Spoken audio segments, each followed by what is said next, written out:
What dark secret are you hiding from everyone? Story 1.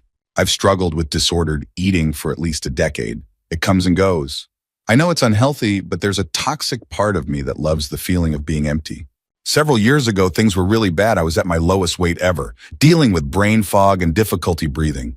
When I started eating again, even a small amount would make my stomach bloat severely.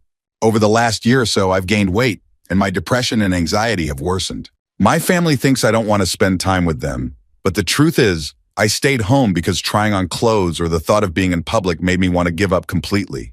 It was easier on me mentally to isolate myself. Unfortunately, I can feel myself slipping back into my old disordered eating habits again. Story 2. About 10 years ago, a man broke into my home, or at least that's how it felt. He knocked on the door, and when I answered, he forced his way inside. He started talking about the 4 horsemen of the apocalypse and tried to extort me, claiming that he and his brothers of doom would kill me if I didn't pay for protection. He was huge, an ex-Navy man if his story was true, completely drunk, his hand bloodied and holding a broken bottle. I was terrified. I told him to leave, but he wouldn't. He became aggressive, so I told him I would blow his brains out if he didn't leave. The problem was, I didn't own a gun. When he refused to leave, I ran to the kitchen, grabbed a knife, and slashed at him a few times. He eventually staggered out of my home, seemingly fine apart from some injuries. I assumed he'd survive. A few days later, a neighbor mentioned that a man had been found dead in the area with wounds on his arms. I can only assume he bled out from the injuries I inflicted. Strangely, I was never questioned by the police. There was plenty of blood in and around my house, but I lived in a rough neighborhood where authorities didn't seem to care. The man was apparently a repeat criminal. I killed someone indirectly, and I've never told anyone. Story 3. When I was younger, I lived with my grandmother. Shortly after I turned 18, her health started to decline in a way that made it clear she wouldn't be around much longer. Over the months, I did my best to take care of her, getting her to the hospital when needed and managing what I could. We also had a caregiver who came by daily to help with tasks beyond my ability. What my family doesn't know is that the night she passed away, I was in the living room watching TV. My dog was in bed with her, and I started hearing him whimper and bark. I knew what was happening. I knew that if I acted, I might be able to save her. But I made a choice not to intervene. I didn't want to see her suffer any longer, enduring so much pain and being unable to care for herself. So I let her go before I called anyone. She lived 92 years, and the only regret I carry is that she passed a month after I would have graduated if I hadn't been kicked out of school. She'd been well enough at the time to attend my graduation, and I still blame myself for the foolish decisions I made back then. Story 4. This isn't my secret, but my mom's. And I'm not hiding it from everyone, just from the person it would matter to the most. When my mom was in high school in the 1960s, she had a long-term serious boyfriend named Jimmy. They were each other's first loves, together for years, and planning to get married. When Jimmy went away to college, my mom stayed behind, but they kept their relationship going. Then, the inevitable happened. Jimmy cheated on her and got another girl pregnant. He came back home to break the news to my mom, explaining that since abortion wasn't legal at the time, he had no choice but to marry the other girl. He claimed he still loved my mom and wanted to be with her, but his hands were tied. My mom was devastated. Here's the secret. My mom was also pregnant by Jimmy, but hadn't told him yet. She made the decision to keep it from him forever. Not long after, she told me that she deliberately threw herself down a flight of stairs to induce a miscarriage. Jimmy married the other girl and never found out about my mom's pregnancy. Years later, during the early days of Facebook, my mom reconnected with Jimmy. She didn't have an account, so she asked to use mine to look him up. He was still married to the same woman, and my mom was still with my dad. They exchanged messages for a while, using my account no less, signing off with, "I love you." My mom passed away several years ago, but I still think about the secret I carry. Jimmy doesn't know about the pregnancy, the miscarriage, or how different things could have been if he did. It's not my secret to tell, so I'll never say anything. Story 5. About 2 years ago, my wife, her mom, and I bought a house. From talking to the neighbors, I learned that the family who lived here before us had a daughter who was mixed up with the wrong crowd. Since we moved in, we've had some strange encounters, like one night when a random person knocked on our door claiming they needed gas. Considering we live at the end of a long driveway, it was odd that someone would randomly come to our house for help. I suspect they were looking for the previous occupants. Another time, on a Sunday morning while making pancakes, 4 sheriff's officers knocked on our door. They said they'd received a 911 call from our house that had hung up. We don't even have a landline, so I assured them that neither my wife nor my 2-year-old made the call. They mentioned the name of the previous occupants, and I explained that we had moved in earlier that year. They seemed satisfied and left. One day, while doing yard work, I started chatting with a neighbor. He'd seen the police cars and asked what was going on. I told him the story, and he casually said, "Oh yeah, that family was messed up. The cops were probably being cautious because of the shooting." I was confused and asked, "What shooting?" He looked at me with a mix of sadness and concern and said, "The shooting in your house." Completely baffled, I pressed for more details. He explained that about 2 years before we bought the house, the father of the previous family shot and killed his daughter's boyfriend during an argument in the house. Apparently, the boyfriend was involved in some shady activities, and the father didn't approve. After the incident, the victim's friends terrorized the family for a while, slashing tires, setting off fireworks at night, and causing trouble because the police took so long to press charges. I was shocked. Suddenly, all the strange occurrences made sense. But I just said, "That's crazy. Do me a favor and don't tell my wife or mother-in-law about this. They're already a little spooked by the house, and this would freak them out even more." So here we are. I'm living in a murder house, and I'm the only one in my family who knows. Story 6. In high school, I was the ultimate good kid. Straight A student, loved homework, stayed out of trouble, and was so quiet in class you'd hardly notice I was there. There was this guy in my AP classes who was the total opposite. He was loud and obnoxious, constantly pulling stunts that skirted the line of what teachers would tolerate. Somehow he always managed to maintain just enough plausible deniability to avoid real consequences. We never spoke. Honestly, I doubt he even knew I existed, but I couldn't stand him. Maybe it was the day a girl in class forgot her sweater on a cold day, and he kept loudly teasing her, saying things like, "Damn, it's cold, huh?" while staring at her chest. Or maybe it was the way he manipulated a kid who was likely on the spectrum, pretending to be his friend just to get him to do his homework, only to bully him the next day. Whatever it was, I decided I wanted to make things a little harder for him. At random intervals, sometimes once a week, sometimes once a month or less, I'd do this high-pitched whistle that sounded exactly like a tea kettle. I can make the sound without moving my mouth much, and back then, no one except my family even knew I could do it.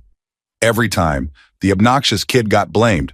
The teachers assumed it was him and would reprimand him in front of the whole class. He'd protest, but they never believed him. I kept my mouth shut and my grades high, and no one ever suspected me. Story 7. Cutting off my dad was the best decision I've ever made. I hope it eats away at him every single day, not knowing how his only child and grandchild are doing. I tried for years to have a relationship with him, from the time I was 10 until I turned 18. From ages 10 to 13, he would tell me he wished I had died when I was sick as a kindergartner, because then I wouldn't have tattled and ruined his marriage to my mom. Despite all of that, I kept trying to have a relationship with him, for my mom's sake and to help her financially. I'd even visit him for months at a time. When I was 14, he would lock me in a closet for hours. By the time I was 16, he started throwing money at me, thinking it would fix things. But by then, I was already working and didn't need him or his money. I still fight a daily battle with myself, wondering if he was right about me. But when I see my own child, I can't imagine thinking such vile things about them at that age, let alone saying them out loud. Story 8. I am a meth and S addict, and I'm also gay. No one knows this about me. Not my friends, not my family. They see me as the responsible, reliable breadwinner. From the outside, I have my life together.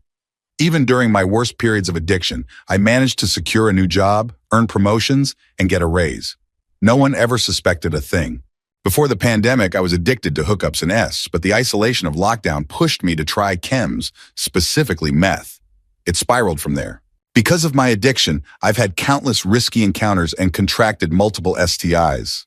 Although I was on prep to protect myself from HIV, I still caught gonorrhea, syphilis, chlamydia, and anal warts. The warts were the worst. I had to undergo surgery to remove them, and it was one of the lowest points of my life. I went through the entire process, pre-surgery and recovery, alone, without telling a single person. I thought the experience would scare me straight, but I relapsed several times after the surgery. The operation left my anal canal permanently tight, according to my doctor, which makes analness impossible now. Part of me regrets the surgery because I didn't know this would happen. Another part of me is thankful, as it has forced me to stop engaging in risky hookups. Story 9. My only child, who is 23 years old, has schizophrenia. He was diagnosed about a year and a half ago. He's currently stabilized, but now that he's in a more balanced state, he fully understands the difficult road ahead of him, and it's devastating for him. His father and I are no longer married, but we co-parent well and are doing everything we can to support him. Despite our efforts, my son struggles every day and his pain is palpable. Here's my dark secret. If my son ever followed through on his suicidal ideation, I would completely understand. It would destroy me and his father, but I know he would finally be at peace. That thought, as painful as it is, gives me a strange sense of acceptance. He is my life and my light, but I don't know if medication, therapy, or even love can ever take away his suffering. And as his parent, that is the worst feeling in the world. Story 10. Years ago, a drug dealer I knew asked me to hold on to a package of money for him.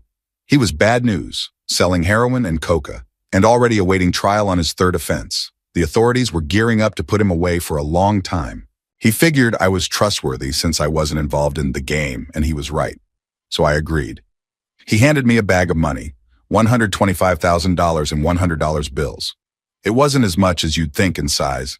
Wrapped in rubber bands, the stack was only about 5 or 6 inches thick. Every week or so, he'd ask me to peel off $5,000 and meet him somewhere to hand it over. This went on for months. Eventually, when there was only $10,000 left, he got caught selling while out on bond. This time, they didn't let him out. After he went to prison, his girlfriend kept calling me, demanding the rest of the money. I ignored her. I knew she'd just use it to fuel her addiction. He ended up getting 20 years. 1 month into his sentence, he hung himself. I kept that last $10,000 and never told anyone. Story 11. Not a dark secret, just a sad one. I live in a small town where everyone knows each other or has some connection. I have family and friends, some best friends, some close, some good, and some just acquaintances.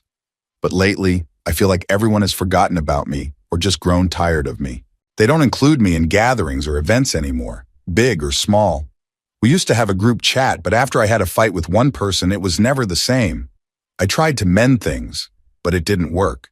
Now I spend most of my time alone. Sometimes they post about their gatherings, and I know they're hiding things from me. I have a private account they don't realize I still follow them with, and they don't hide the posts from that one. It hurts to see them happy without me, pretending I don't exist. I feel lonely and depressed. Sometimes I think about disappearing, cutting ties with everything and starting fresh somewhere else, a place where no one knows me. At least there, I'd feel free. Story 12. No one is probably going to read this, but writing it out might help me.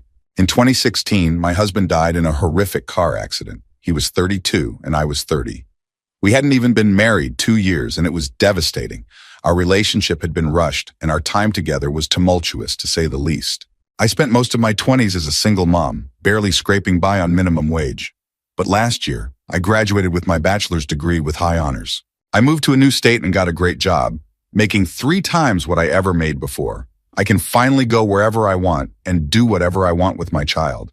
It's a life I never thought I'd have. The truth is, I wouldn't be here if he hadn't died. If he were still alive, I'd probably still be stuck doing menial work or staying home dependent on him.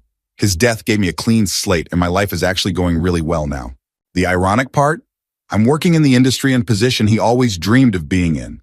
I'm not thankful he's gone, but I also don't miss him the way people expect me to. Story 13. First, I want to be clear. I'm not a danger to myself or others, and that won't change. But beyond that, I feel like I'm done with life. I've been living with chronic pain for nearly 4 years now. Severe sciatica that's left me disabled. I can't work, but I'm not so disabled that I qualify for help beyond what provincial healthcare covers. Coming from the U.S. originally, I do understand how significant it is to have healthcare that won't bankrupt me, and I'm grateful for that. I love my wife and daughters deeply. I want to be here for all their milestones, their good days, their bad days. Really, every single day. I still manage to do most of the shopping and cooking, and I find joy in preparing delicious meals for them. But for myself, I don't have any desires left. My only goal now is to not be a burden to them. Slowly, over the past few years, I've shed all my personal wants and ambitions. I can't bring myself to read books anymore. Watching new TV shows or movies is often too overwhelming. The idea of paying attention feels exhausting. I recognize the desire to watch them, but I rarely follow through. Most of the time, I stick to rewatching shows I've seen or listening to the same bands I've loved for years. Occasionally, I treat myself to something new. In the evenings, my wife and I watch new shows together, and I save my focus for that time. Sharing that with her is worth the effort. The rest of my day is just existing. I know it would break her heart if she knew I felt this way. If there were a solution, I'd take it in a heartbeat, but every possible treatment has been tried. My condition is degenerative, and it's only going to get worse. Still, I have time, and I plan to use it well. I want to ensure I'm a net positive for my family and not just a drain. I may not bring in a paycheck anymore, but there are still ways I can contribute, and I'm determined to do them. Story 14. I have a son. Nobody knows about him except me and his mother. She was a really good friend of mine. Kind, hardworking, but somewhat shy and homely.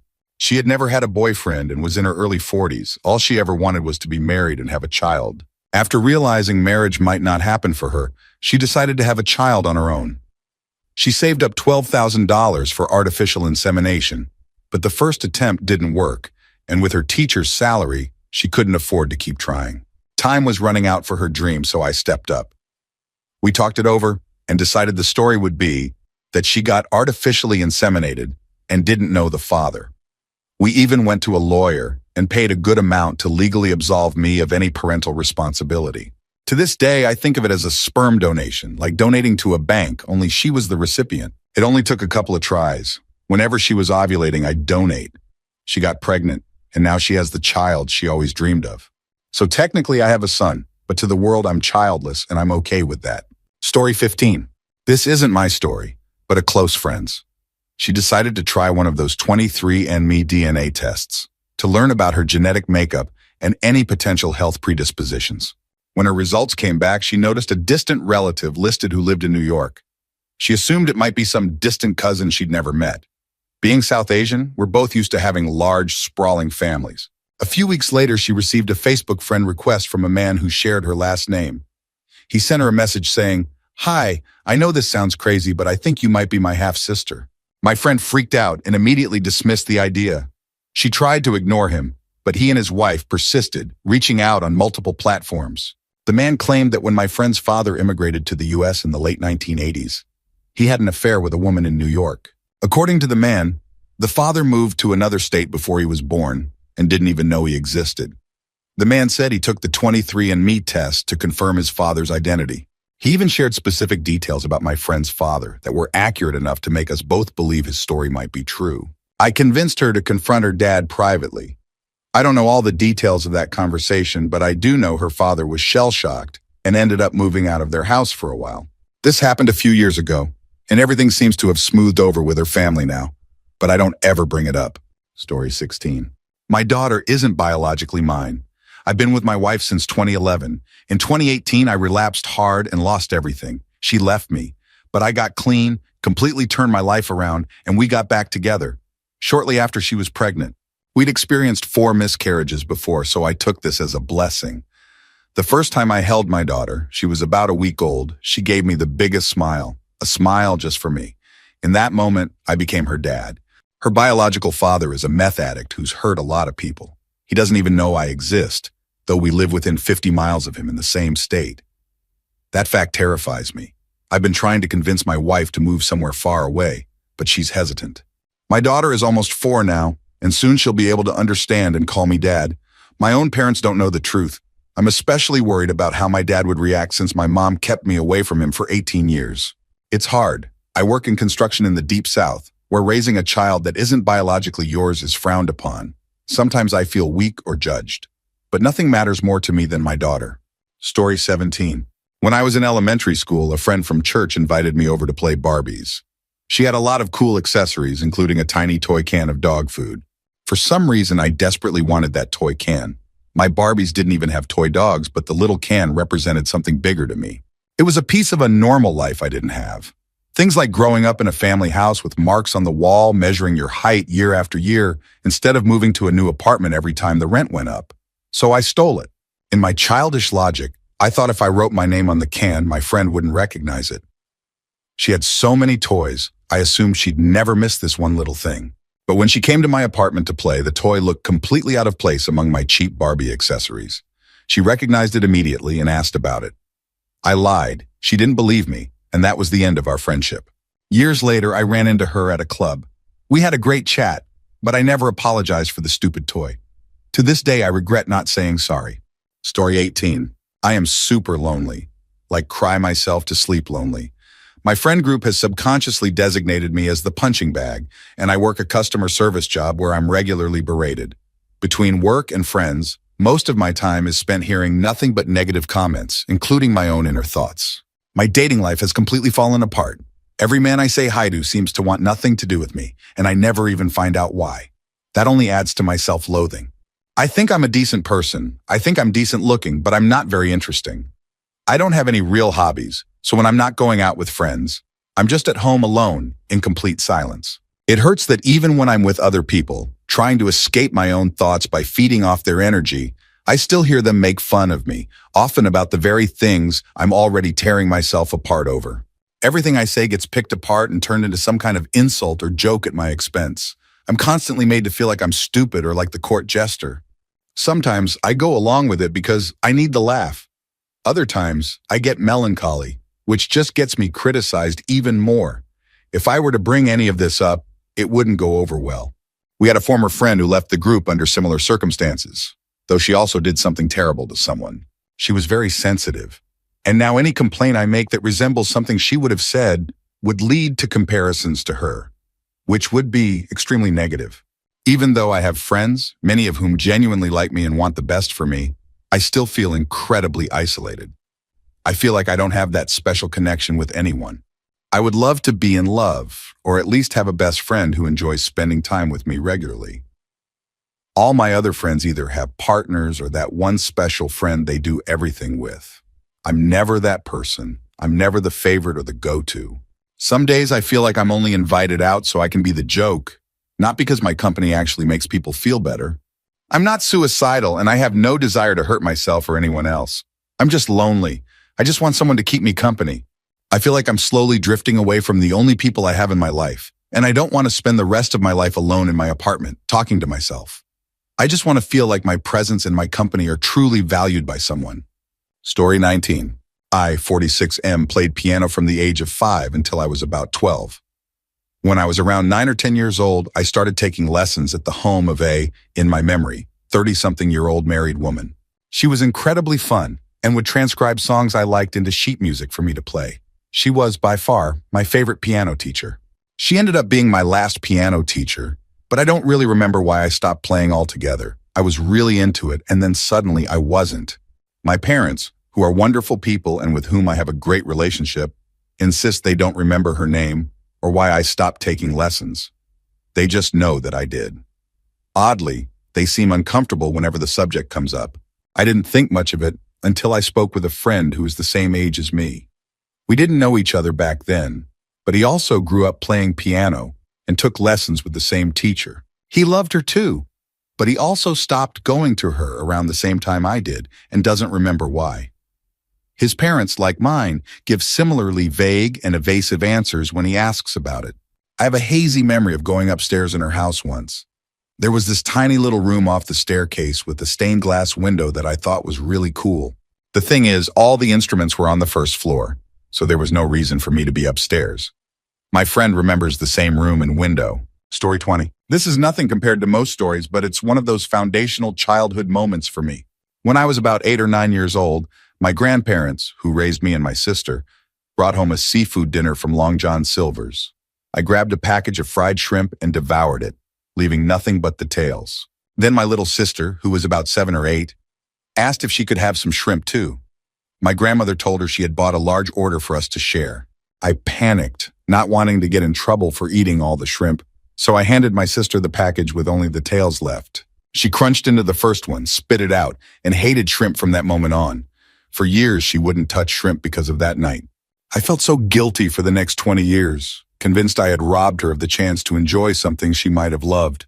When we were around 28 and 29 years old, she finally tried shrimp again and loved it. I confessed what I had done all those years ago, apologizing profusely, even tearing up a little. She laughed so hard and couldn't believe I had carried that guilt for so long. Now she lives by the ocean and eats shrimp all the time. It's been 35 years since the infamous shrimp tails incident. And while I still feel a tiny bit of guilt, We joke about it now. Story 21. Mine's pretty tame, I think. I'm in my 30s and my conservative Christian family thinks I'm straight. They believe I've only ever slept with 1 or 2 women and that my girlfriend of 4 years is a cisgender woman. The truth is, I'm pretty open-shoely and don't hold to the idea of no S before marriage. I've slept with women, men, trans people, cross-dressers, and even had threesomes. My girlfriend knows everything about me. She's trans, passes well as a woman, and I fully support her in everything she does and who she is. I'll never tell my family any of this, not because they wouldn't take it well, my mom specifically wouldn't, but because it's simply none of their business. I also won't tell them that my girlfriend is trans because she doesn't want anyone to know, and I respect that completely. To everyone else, she is a woman, and that's how she wants to be known, without complications.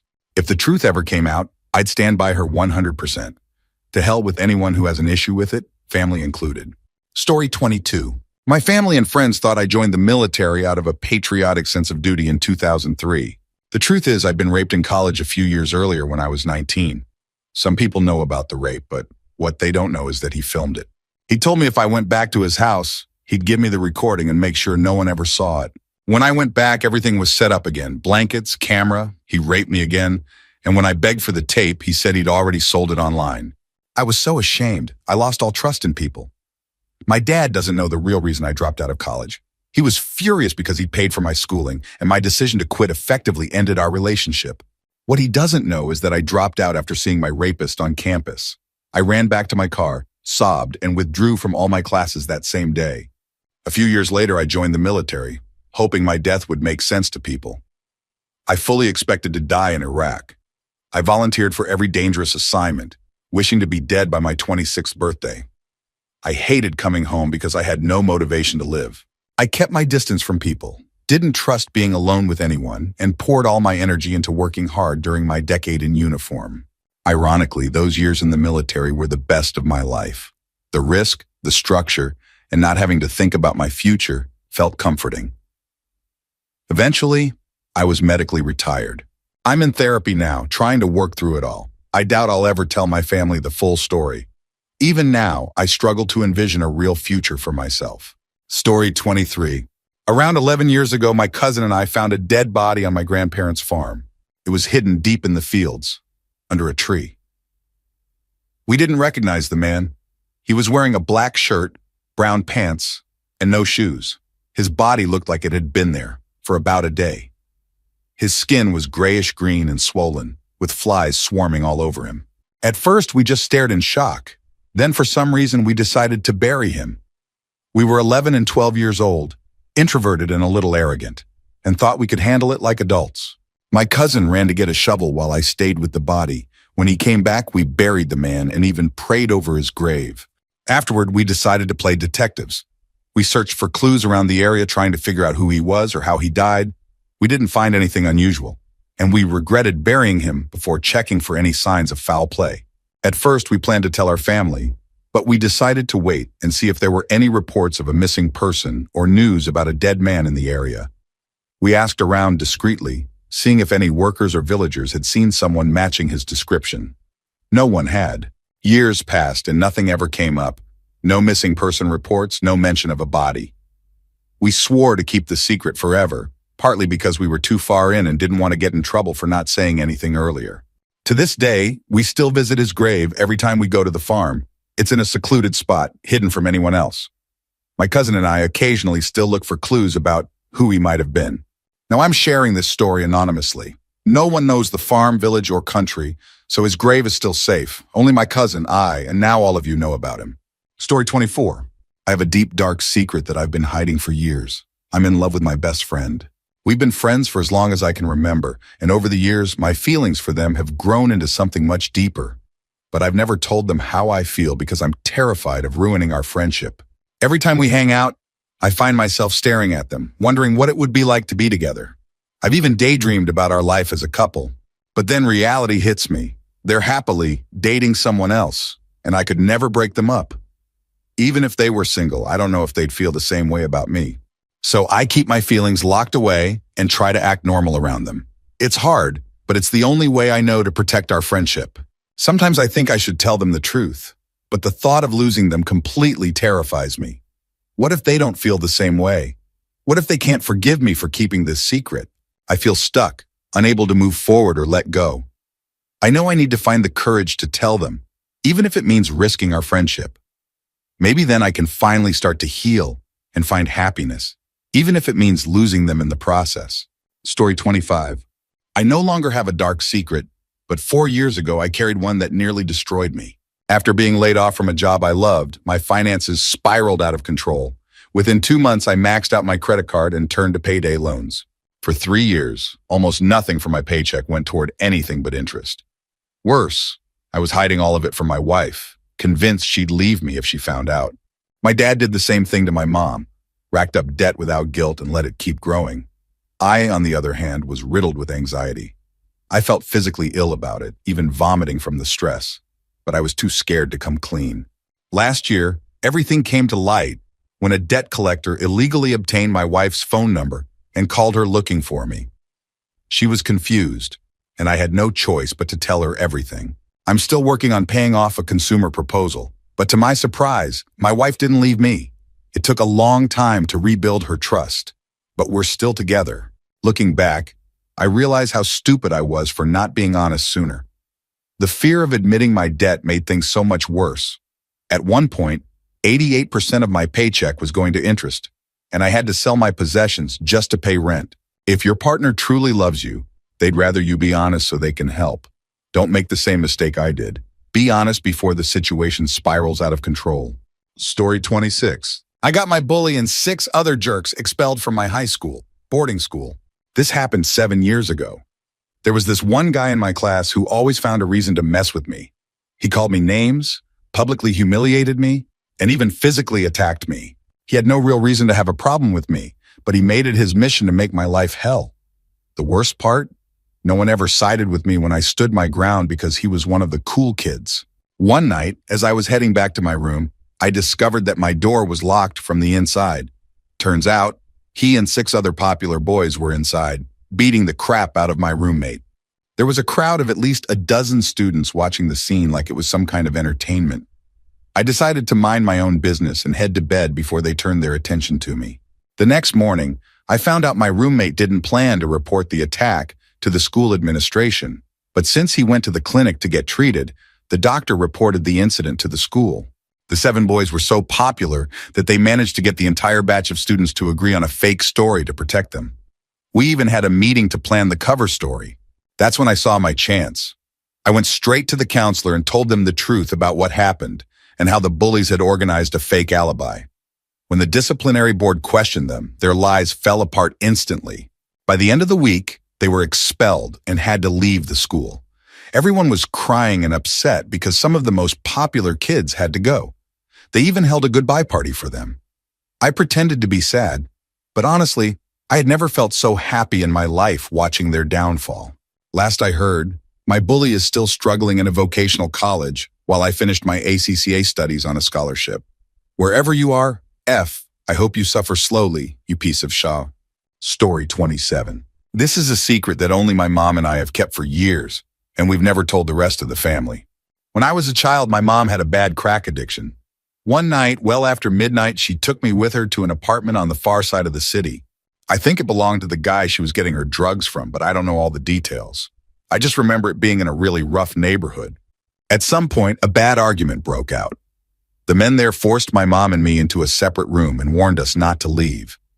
I could hear them arguing, but I didn't understand what they were saying. My mom started panicking and told me we had to get out. She admitted she didn't have the money she promised them and said they were going to hurt us both. She locked the door and pushed furniture in front of it to barricade us inside. Then she told me I had to jump off the balcony. It was only the 3rd floor, but to me it seemed impossibly high. I was terrified, but she convinced me to jump, especially as the men started kicking at the door. Somehow I didn't hurt myself when I landed. My mom followed after me, and then we ran as fast as we could through the neighborhood until we reached a bus stop far from the apartment. We waited for a late-night bus to take us back home on the other side of town. My mom didn't have a car, so it was the only way to get away. After that, my mom sent me to stay with my grandparents for the rest of the summer. She told me never to tell anyone about what had happened, saying the police would take me away and send me to live with my father if they found out. When she came to get me later that year, we were living in a completely different neighborhood. I've never brought this up to her again, and I've never told anyone in the family, but I'll never forget it. Story 28. This happened when I was about 7 or 8 years old, and it's something I've never told anyone until now. My family was in the middle of moving. My parents were driving our minivan late at night, probably around 2 a.m., and my 2 sisters were in the middle seats while I was sitting in the back. The trunk was packed with boxes of clothes and other belongings, and I was wedged between them. I remember saying I was bored and asking how much longer until we got there. My parents told me to go to sleep, but I wasn't tired, so I just stared out the window. That's when I felt something tapping the back of my shoes. At first, I thought it was just the clothes shifting around, so I ignored it. But the flicking sensation kept getting harder and harder. I started to feel scared, but didn't say anything. Finally, I decided to check under the seat. I scooted forward to put my feet on the ground and looked down. Before I could even glance under the seat, I saw these black, scaly hands with giant claws grab my feet and pull them as if trying to drag me under. I yanked my feet back up, but it happened again, even harder. This time, I fell forward into the seat in front of me. My parents asked what was wrong, but I was too scared to tell them. I just said it was a bad dream. My mom pressed me a little, pointing out that I wasn't sleeping, but I insisted I was tired and pretended to go to sleep. I never put my feet on the ground of that van again. This is the first time I've ever spoken or written about it. I think about it weekly and have for years. I know I wasn't asleep, but I still can't come up with a rational explanation for what happened. I never looked under the seat. I can still feel it. The warmth of those hands on my freezing feet in the cold van, the flicking of my shoes. Sometimes I feel crazy for even remembering it, but I'm 100% sure it happened exactly as I recall. Story 29. My dad was very abusive and always had health issues. The week he died, he needed to go back to the hospital. He was a below-knee amputee, and the doctors decided they needed to amputate the rest of his leg. At the time, I was a freshman in college. I would stay at school all day to study and do homework, but mostly to avoid being around him. I didn't drive, so my mom would drop me off and pick me up. That week, my mom spent the entire day at the hospital with my dad before coming to pick me up in the evening. One night, as we were driving home, we walked into the house and I decided to have a snack. My mom was in the kitchen with me, and out of nowhere, I said, "This is what it would be like if it was just the 2 of us." It was quiet, peaceful, no yelling, no cursing. That dark energy wasn't suffocating us anymore. That night, I fell asleep in my parents' room with my mom while we watched TV. At 3 a.m., she got a call. My dad had passed away from cardiac arrest. Looking back, I think we both knew, deep down, that my dad was going to die. He had drastically changed in the last 2 weeks of his life. He became kind. He asked me about my life and listened without judgment, something he'd never done before. He stopped getting mad at me. He was nicer to my mom, too. One night, they went grocery shopping, and my mom told me it was the most fun they'd ever had in their marriage. He called a friend to talk about what we did for the Super Bowl, saying, "We had a lovely time." That wasn't like him at all. His final act was making peace with my aunt, his sister. They had a complicated relationship, both cruel and abusive in their own ways. But he called her and said he didn't want to fight anymore. He cried, telling her they were the only family they had left. A few days before he passed, my mom told me she had a feeling he was going to die soon. I told her she was crazy, but the day before he died, I told him I loved him. I never said that to him before. It made me uncomfortable because I was scared of him and hated him at the same time. But something in me made me say it. I've thought about it a lot since, and I think I said it because I didn't want to carry guilt after he died. I thought those words would set me free from his manipulation. I was wrong. Even in death, my father still haunts me. His abuse, his manipulation, his expectations, they're with me every day. I still find myself trying to live up to the image he wanted for me. I still ask myself, what would my dad think of this? But now I'm slowly learning to make the choices that are best for me, not for him. I wished for his death every single day of my life, thinking it would set me free. It didn't. If anything, it feels like he latched onto me even more tightly. It's been almost 10 years since he died, and I'm still crawling away from him.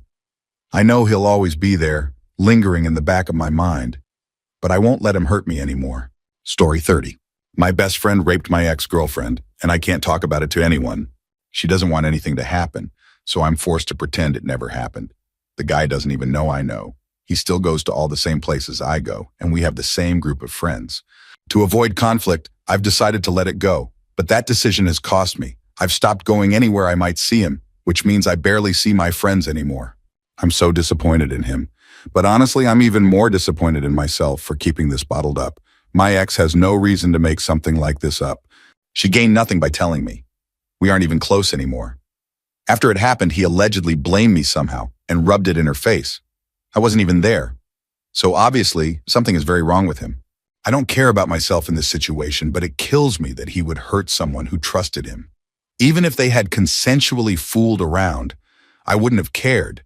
But he pretended to be her friend, then preyed on her and assaulted her. That's unforgivable. From what I've gathered, this isn't the first time he's had problems with women. There are whispers, but no one is willing to come forward. I can sense this is bigger than just her. There are probably others who haven't spoken up. I don't know what to do. I want to make sure no one else gets hurt, but I also want to respect her wishes. I feel stuck, not knowing how to handle this in a way that's best for everyone involved. Story 31. I created this account a couple of years ago specifically to tell this story, but only recently managed to write it all out. I was being blackmailed by my elderly neighbor. At first, it was just small neighborly tasks, replacing the starter on his car, helping his wife in the garden, driving him to his doctor's appointments. Normal stuff. Then one day he knocked on my door and told me their collie Samson was getting old and sick. Samson was 14 and had arthritis, incontinence, and seizures, according to him. He said they didn't have enough money to take him to the vet to put him down and asked me to do it. I told him I couldn't afford it either and definitely couldn't do what he was asking. But then he reminded me of the secret he'd been keeping for me and said, "I'm not asking for much, just mercy for Samson." Reluctantly, I agreed. That Sunday, while he and his wife were at church, I took Samson out for what I thought would be a perfect last day. We went for a long drive, stopping for ice cream, a hamburger, and chicken nuggets from McDonald's. I took him to the beach where he swam and played fetch like a puppy. He seemed so full of life. I thought about leaving him there, hoping some kind family would find him, but I couldn't. We drove to a forest about 20 minutes away. We walked a mile in, and I decided it was far enough. Here's where it gets awful. I wasn't a hunter, had never owned a dog, and didn't know much about their anatomy. I had Samson lie down, put the muzzle to his head, looked away, and pulled the trigger. I missed, sort of. I didn't kill him instantly. I maimed him, and I'd only brought one round of ammunition.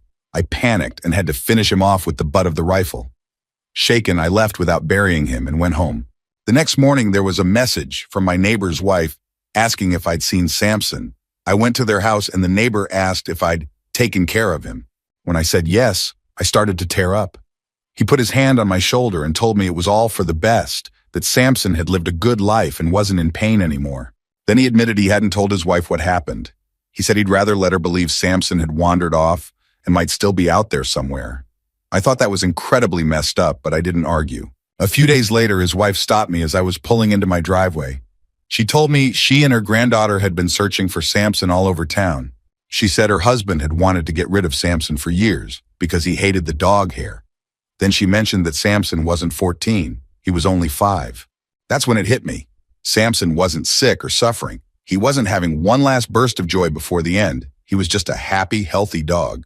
My neighbor had manipulated me into killing him simply because he didn't like him.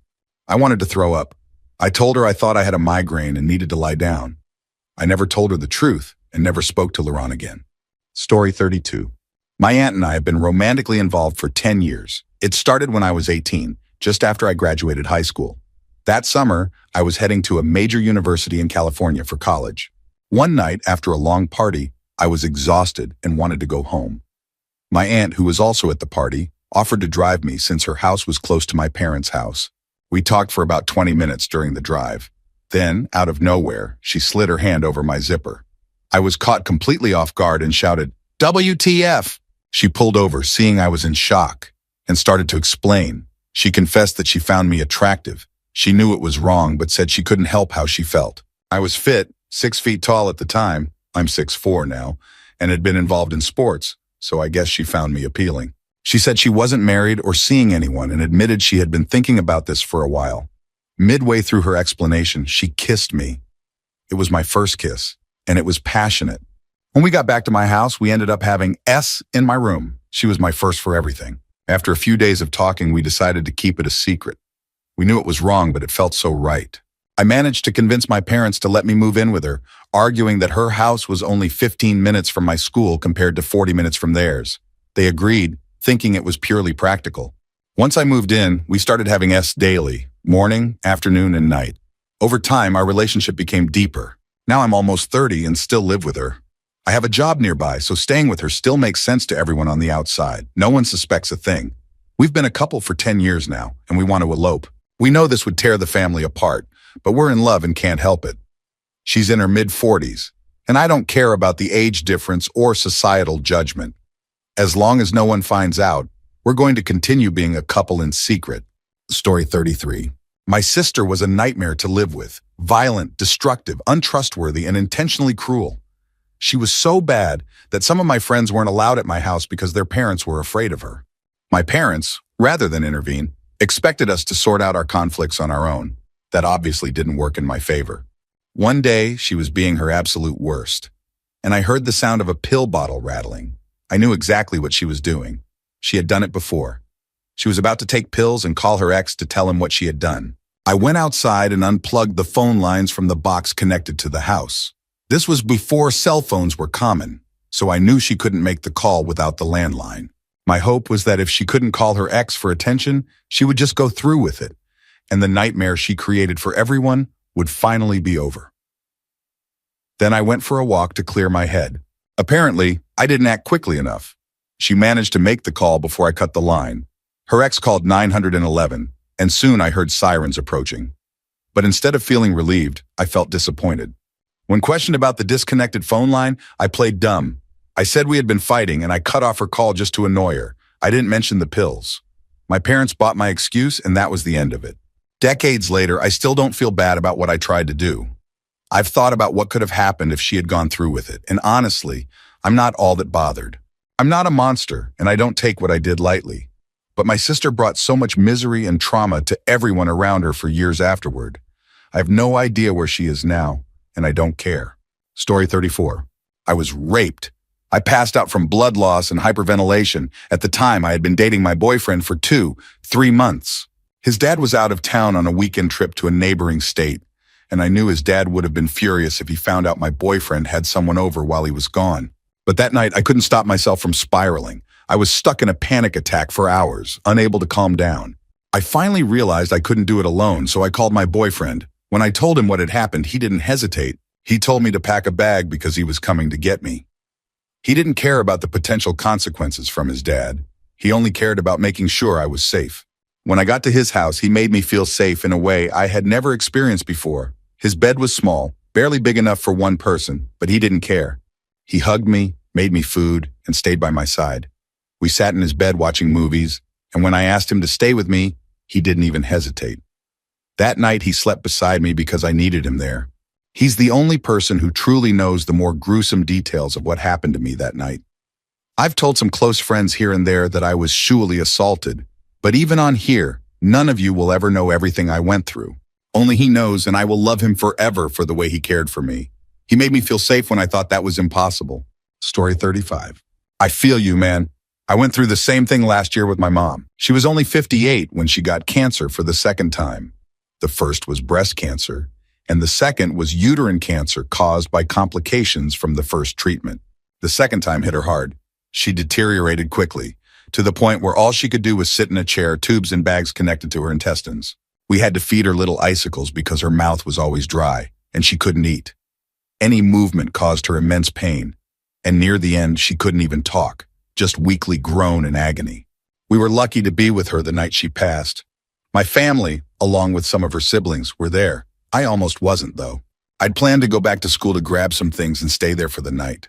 But at the last minute, I decided to stay, and I'll always be grateful for that. Watching her go through that was unbearable. The image of her suffering is seared into my memory. But even in all that pain, she never complained. Not once. She was constantly praying for us, saying she was offering up her suffering cheerfully for our sake. I know how awful it is to see someone you love in that much pain. In those moments, all you want is for it to end so they can finally be at peace. But looking back now, I realize that time was precious. It was her final marathon, the last stretch of her life.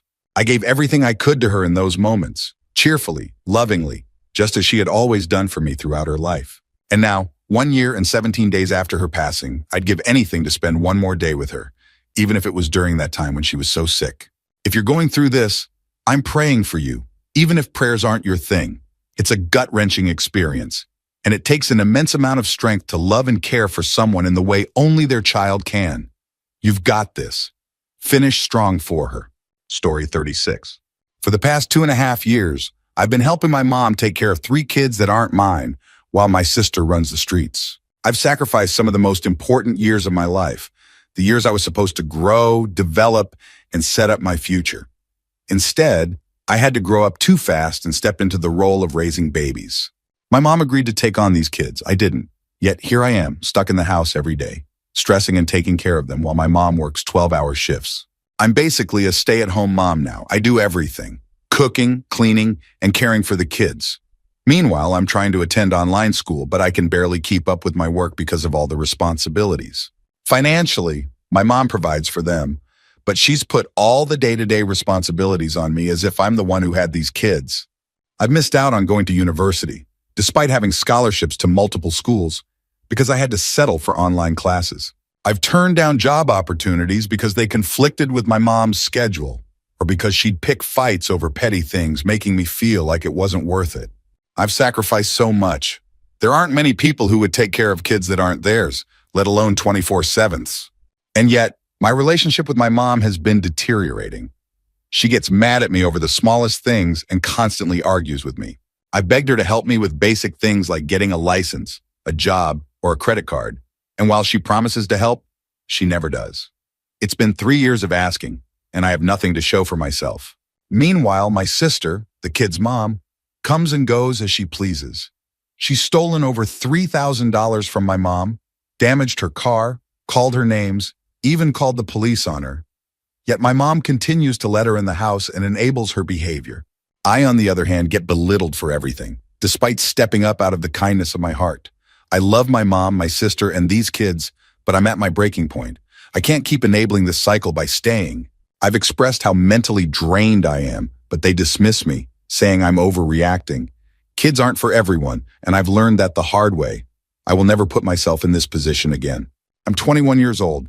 I shouldn't have to ask for permission to leave or be scared to make my own decisions. But I feel stuck. I want to leave and disappear from everyone, but I don't know how.